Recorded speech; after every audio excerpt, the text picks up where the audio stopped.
Alam mo ba na may mga skills ngayon na sobrang in demand? Like skills na literal na kaya kang bigyan ng six-figure income kahit nasa bahay ka lang. Curious? Ito na.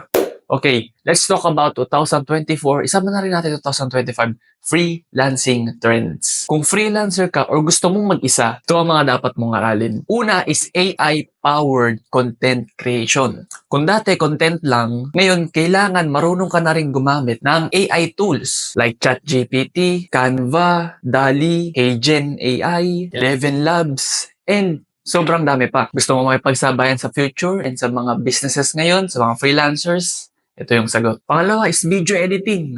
TikTok, YouTube, Instagram, lahat gusto ng video content. Kaya kung kaya mong gumawa ng cinematic transitions or catchy edits, may future ka sa ganito. Pangatlo is digital marketing with analytics. Hindi na pwedeng bara-bara. Kung marunong ka sa Facebook ads, ay, sobrang pabor sa'yo. Plus, marunong ka mag-analyze ng data or mga metrics, ay, wala, panalo na.